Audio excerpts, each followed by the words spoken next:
Génération Champion avec Badon Moto et Lunaris Trading.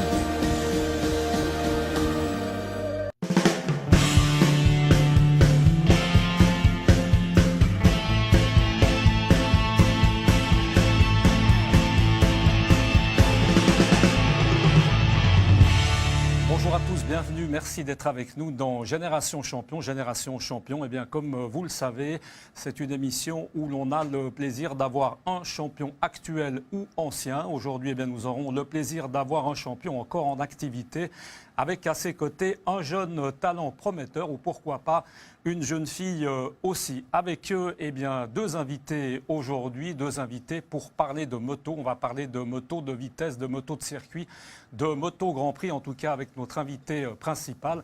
On a le plaisir de recevoir sur ce plateau un grand champion qui n'est pas encore juste pas champion du monde de la catégorie reine, la catégorie Moto Grand Prix. Avec nous, Daniel Pedrosa. Bonjour Daniel Pedrosa, bonjour. Merci beaucoup d'être avec nous. Daniel, merci également de faire l'effort de faire l'émission en français. Ça n'est pas facile, mais vous habitez à Genève, dans la région, depuis maintenant quelques années.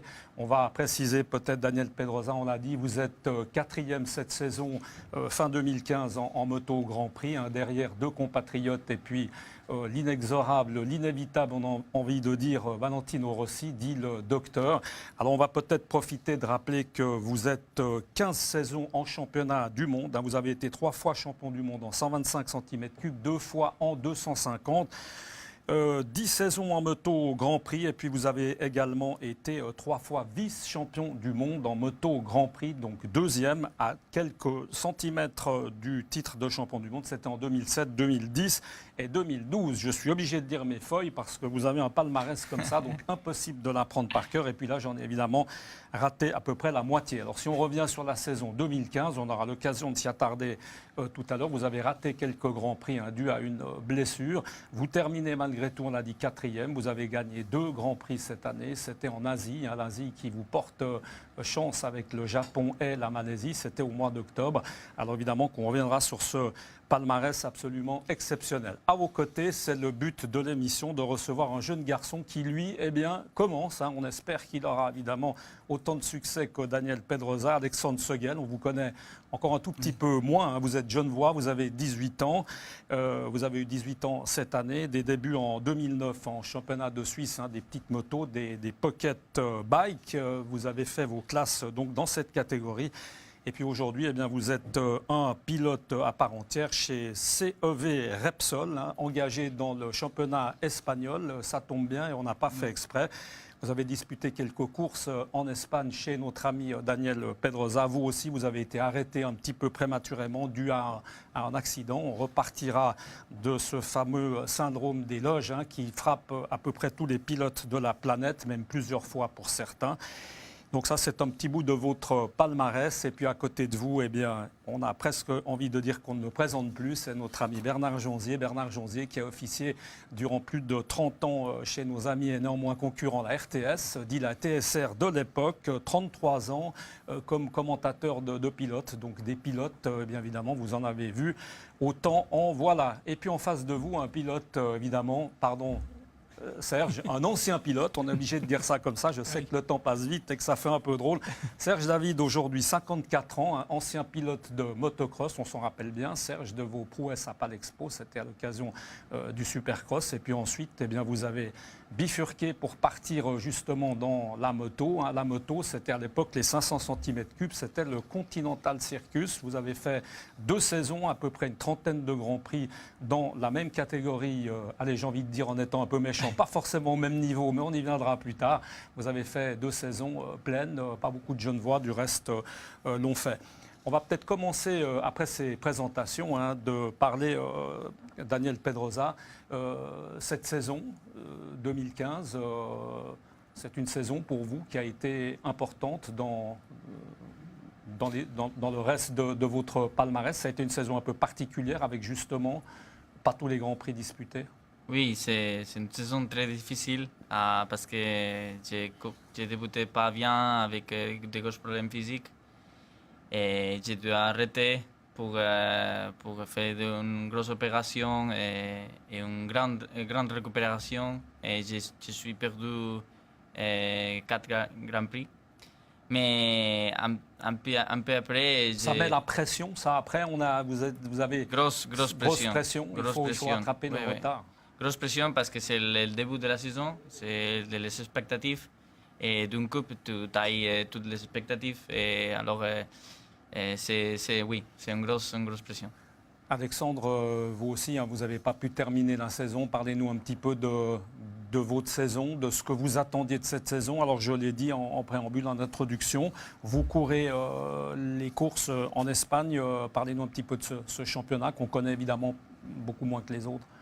Ce championnat, je pense que c'est la meilleure chose pour atteindre le niveau que Dani Pedrosa ou tous les autres pilotes en MotoGP.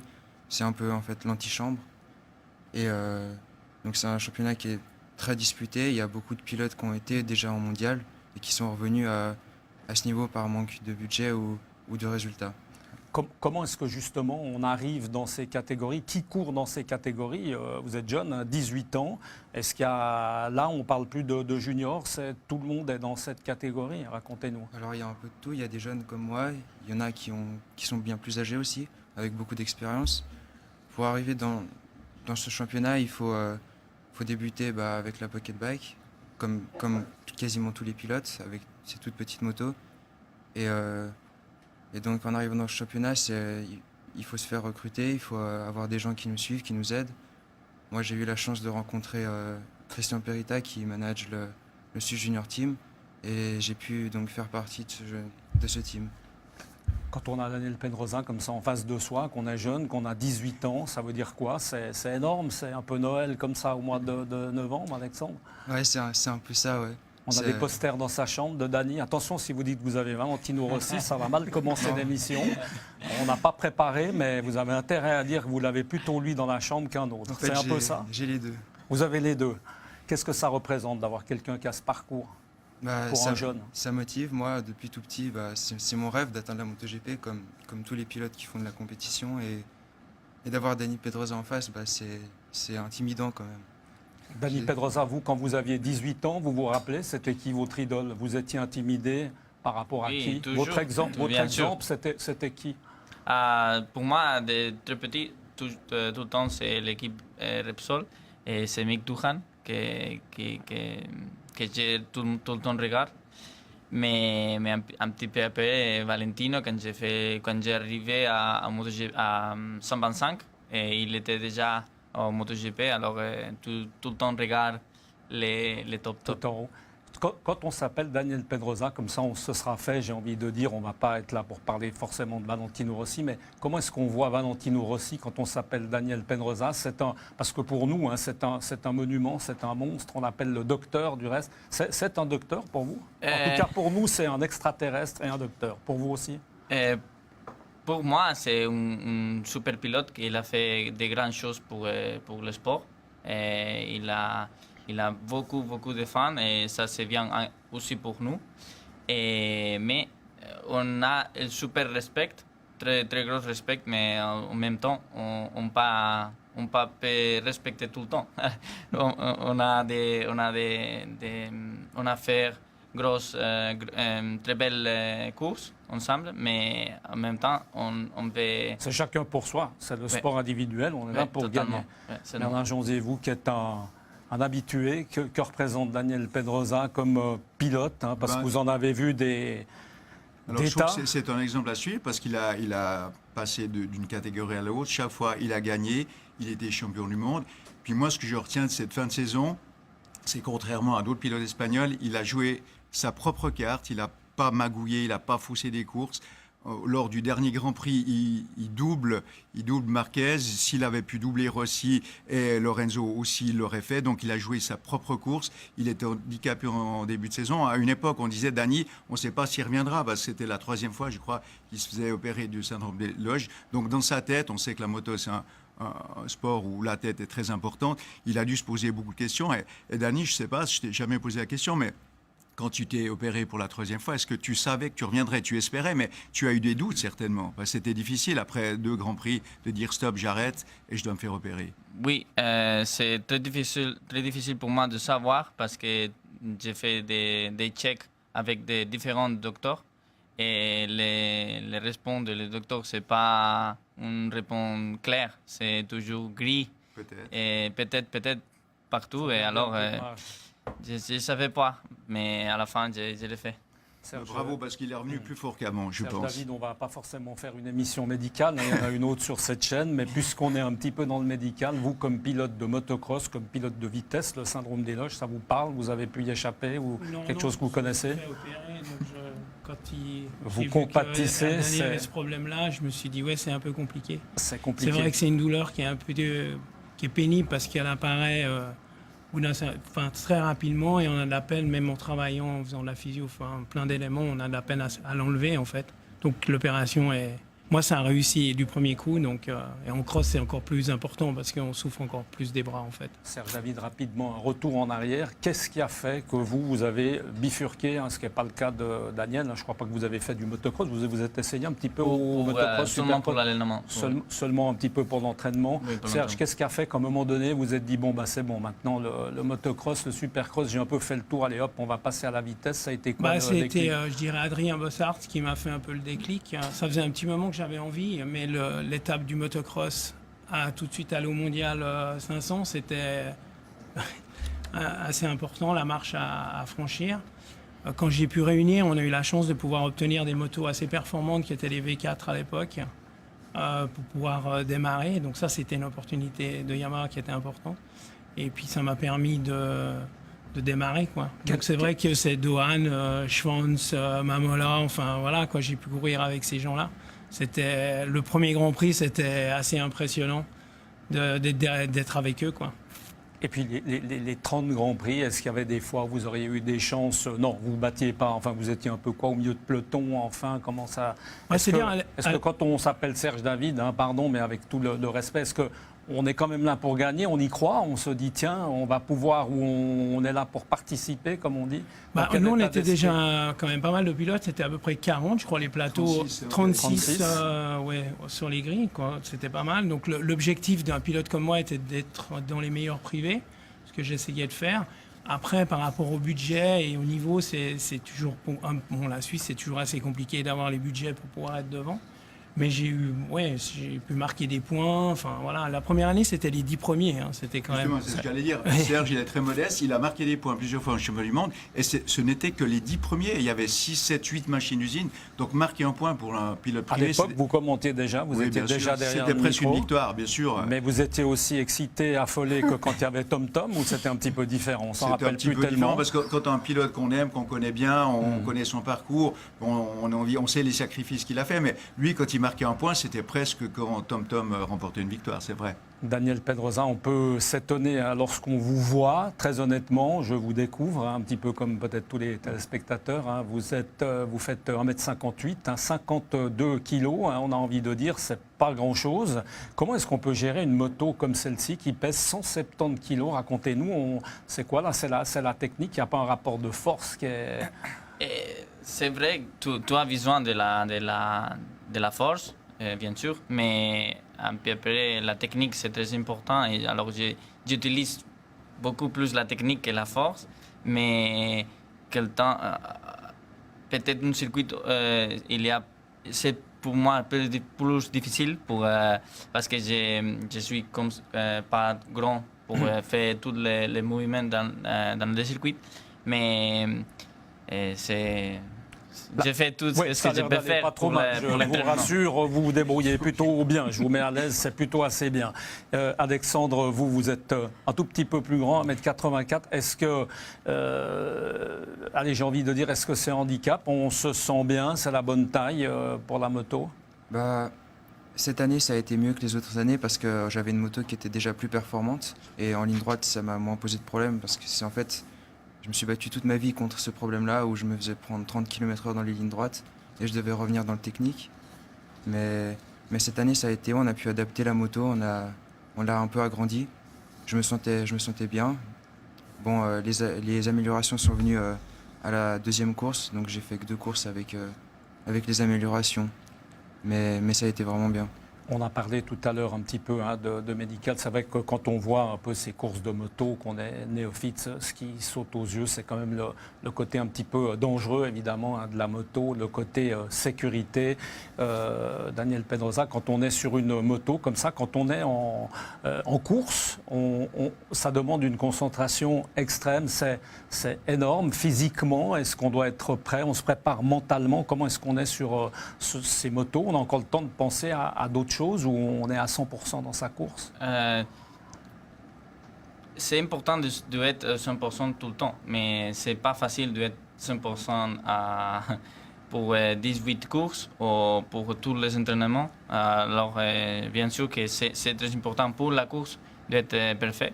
La tête et le corps doivent être ensemble, parce que si tu as mal, la tête va pas comme ça vient, et le contraire aussi. Alors, c'est 50-50 l'importance.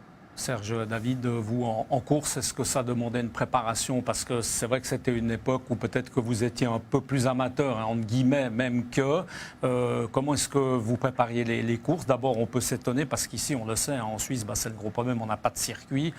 Comment est-ce que vous arriviez à gérer un petit peu tout ça? Peut-être l'école ou à l'époque le travail déjà, un début de travail à côté? Comment est-ce que vous faisiez? Non.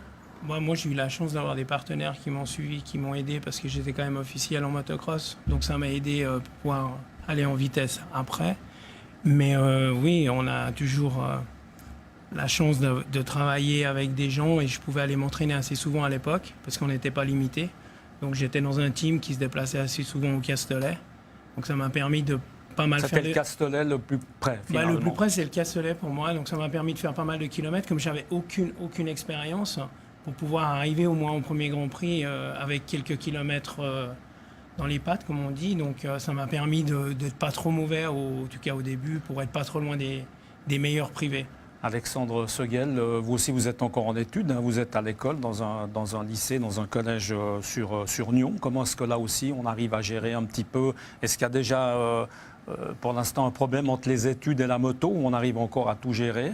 Alors, pour l'instant, ça va en tout cas. J'ai des profs qui sont compréhensibles et puis ils m'aident à suivre. Donc ils m'envoient. Il faut rater l'école des fois pour partir, ça se passe comme ça? Eh ben, les entraînements commencent le vendredi. Du coup, on part souvent le mercredi pour être sur place jeudi. Et donc oui, il faut rater souvent une semaine d'école régulièrement pour les courses et les entraînements. Daniel Pedrosa, en Espagne, on est obligé de dire que cette année encore, 3 Espagnols dans les 4 premiers du championnat du monde. Comment est-ce qu'on explique ce succès espagnol? Ça vient de quoi? Pourquoi les Espagnols sont plus forts que les autres? À une exception près, c'est Valentino Rossi. Il y a une école, il y a une filière. C'est quoi? C'est la paella, c'est la sangria, c'est quoi? On ne comprend pas très bien, nous, ici. La première chose, je crois, c'est qu'on aime beaucoup la moto en Espagne. Ouais, mais nous, on aime beaucoup la moto, mais on n'est pas très bon non plus. On aime bien la moto, les sponsors. On aime beaucoup, on a des grosses installations pour pratiquer déjà quand tu es petit. Les enfants, il a bel championnat avec la fédération catalane ou espagnole. C'est une belle structuration pour être tout le temps dans l'escalier correct pour aller chaque année un peu plus. Faire ses classes régulièrement. Ouais. Et on a des promotions, co-promotions pour les enfants, pour la famille qui n'a pas de l'argent pour pratiquer la moto. Qu'est-ce que Bernard Jonzier, vous justement qui suivez la moto avec beaucoup de recul, vous avez déjà dû vous poser souvent la question, qu'est-ce qui fait? Pourquoi est-ce qu'on n'a pas? Bon, c'est déjà pas mal, on a Tom Luthi, on a Egerter maintenant qui marche bien, ça correspond peut-être un peu à ce qu'on peut avoir. Pourquoi est-ce qu'on n'a pas des Federer de la moto et des gens comme ça? Ces garçons, Luthi et Egerter, c'est les exemples un petit peu différents. C'est les premiers à avoir été champions suisses de pocket bike. Après, ils sont tout de suite partis à l'étranger. Ils ont été en Allemagne parce qu'ils parlent allemand et c'était plus facile pour eux. Egerter vient du moto motocross de l'école de l'enduro. Mais Dani, c'est l'exemple frappant de la réussite espagnole. Il était repéré dans une filière, il n'a pas été tout à fait sélectionné dans les 2 ou 3 premiers. Alberto Puig, qui était ton manager, a dit ce garçon, j'y crois. Et puis il est monté chaque étape qu'il a franchie, il a gagné, il était champion de sa catégorie et il a été beaucoup aidé. Puis en Espagne, il y a quoi, 15 circuits, en Suisse, 0. Oui, c'est ça. Surtout après, on en revient, c'est clair que ce qui fait la différence aussi, c'est un petit peu les partenaires, les sponsors, l'argent. Il y a beaucoup d'argent, il y a beaucoup de sponsors, il y a beaucoup d'intérêt en Espagne pour la moto, Dani. Oui, parce que il y a une belle structuration. Alors, les sponsors, ils savent qu'avec la belle structuration, la TV, l'aide de la télévision, les sponsors peuvent récupérer ce qu'ils ont mis d'investissement. Ouais. Alors, Ce qu'il faut dire aussi, c'est que toutes les manches du championnat national espagnol sont retransmises en direct à la télévision, la plupart. Et là, les sponsors, ils mettent de l'argent, ils mettent leur nom. On les voit à la TV, il y a des répercussions énormes, commerciales. Donc, c'est presque normal, mais il y a toute une structure et tout le monde travaille main dans la main. Et c'est vrai que l'Espagne est folle de moto. Et tous les gens qui sont des passionnés et travaillent vraiment pour le bien de la moto et pour aider les jeunes, surtout. On en est justement à ce que ça coûte, Alexandre. Vous avez une idée. On peut imaginer que c'est votre papa qui est très présent évidemment derrière vous, ce qui est souvent le cas, c'est la famille, c'est important. Vous savez ce que coûte une saison? Vous savez ce que vous coûtez à peut-être vos parents ou aux sponsors? En CEV, en Moto 2, en tout cas, on se rapproche des 200 000 francs. Et Par saison? Par saison, oui. Et je sais qu'en mondial, la Moto 2, c'est 900 000 francs. Et donc, ouais, ça fait une belle somme à sortir. C'est un peu le nerf de la guerre. On arrive à trouver des partenaires quand on est jeune, on n'a pas d'expérience, on n'a pas de nom, ça ne doit pas être forcément simple. Hein. Moi, j'ai eu surtout la famille. J'ai eu mon manager, Christian, qui m'a aussi beaucoup aidé. Mais non, c'est vraiment difficile, surtout qu'en Suisse, les sponsors, ils sont plus axés sur les sports comme le hockey, le tennis. Et la moto est un peu délaissée, elle n'est pas aimée à sa juste valeur, je pense. Serge, vous arriviez à en vivre à l'époque, enfin, on gagnait de l'argent dans la moto, on était obligé de travailler à côté, enfin ça se passait...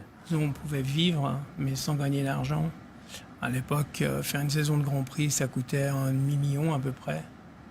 Sans trop de chutes, parce que les chutes coûtent tout de suite très cher quand on paye le matériel, donc j'ai eu la chance de ne pas trop tomber. Mais c'était à peu près ce budget-là. Daniel Pedrosa, vous avez eu des saisons, quand vous étiez plus jeune, où vous avez été limité par l'argent, c'est-à-dire qu'il y a peut-être eu des fois où vous vous êtes dit je dois arrêter la moto, comme peut-être Alexandre doit mettre des fois des courses entre parenthèses.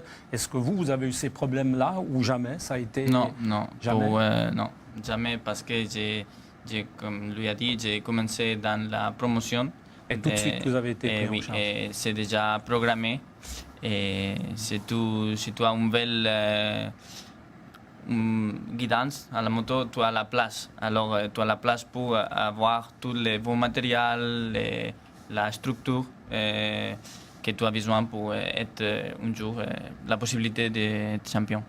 On aime bien les changements rapidement, Bernard Jonzier, parce que le temps passe vite. Vous qui, encore une fois, êtes dedans depuis longtemps, qu'est-ce qui, aujourd'hui, quand vous suivez... D'abord, vous suivez encore les courses de moto, bien que vous n'êtes plus derrière le micro, vous êtes toujours passionné, oui, bien sûr. Vous regardez toujours. Qu'est-ce qui a le plus changé entre aujourd'hui, 2015, peut-être, et Serge David? La technologie a apporté énormément. On a vu quand Marquez a coupé le câble de traction-contrôle involontairement, en accélérant, Daniel est parti, il était devant moi, je ne sais pas, 5-6 mètres de haut, j'ai eu très peur. Donc la technologie a beaucoup progressé pour la sécurité. Les circuits ont progressé. Maintenant, il n'y a plus de glissières qui sont proches des circuits. Et puis les équipements, ils ont des airbags, ils ont des protections dorsales. Je crois que, Serge, quand tu courais, il n'y a pas de protection dorsale. Et on peut être, après une chute, on peut être paralysé. Là, maintenant, on met vraiment tous les atouts du côté des pilotes. Et je pense que la sécurité, la technologie a tellement progressé. Et puis le spectacle, grâce à la télévision, oui.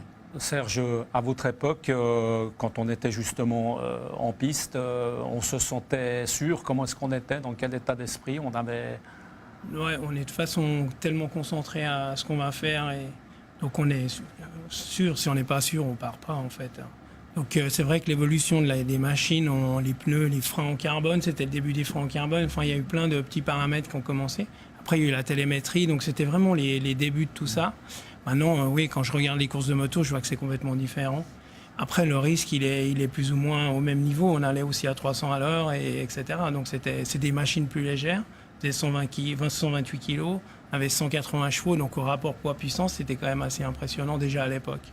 C'était plus difficile parce que c'était des moteurs 2 temps, à mon avis. Oui, c'était 2 temps, donc il fallait un petit peu plus avoir la sensibilité de la poignée de gaz et aussi de l'avant. C'est toujours le même problème de l'avant, quoi. Avoir une bonne sensation du pneu avant, c'est toujours le nerf de la guerre. Vous partagez aussi ce que dit Serge, c'est important. L'avant, on a parlé de pneus, il y aura un changement de pneus assez important. Oui, Daniel Pedrosa en très 2016, important. ça va changer un petit peu la philosophie, la conduite.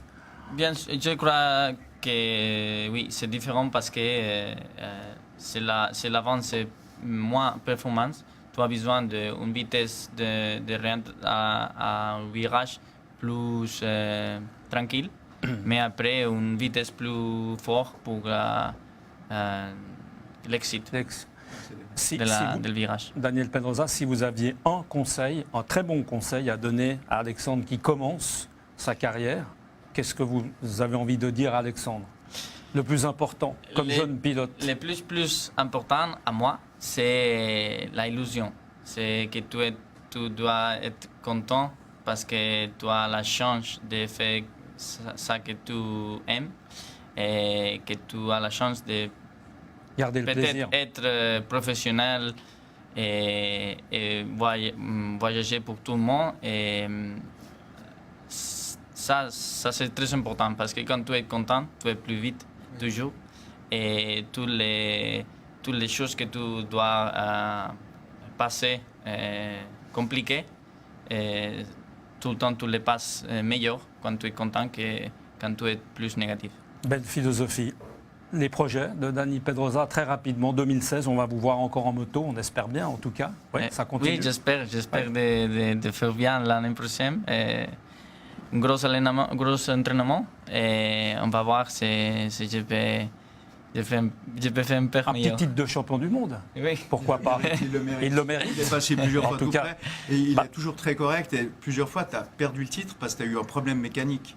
Plusieurs fois. Et je pense que les techniciens de Michelin avec qui je discutais t'adorent parce que tu es un perfectionniste, un super pilote. Et Dani mériterait d'être champion du monde. Un petit titre de champion du monde, pourquoi pas. En attendant, bonnes vacances, Daniel Pedrosa. Merci beaucoup d'être venu jusqu'à nous et puis beaucoup de plaisir pour le reste de votre carrière. Merci beaucoup à Alexandre Seguel d'avoir été avec nous. Merci Bernard Jonzier et merci également à Serge David. Merci beaucoup d'avoir été avec nous. Prochain Génération Champion, on parlera de chevaux. On reste un petit peu dans les chevaux, mais des vrais. Cette fois-ci, on parlera de dressage. À bientôt. Ciao.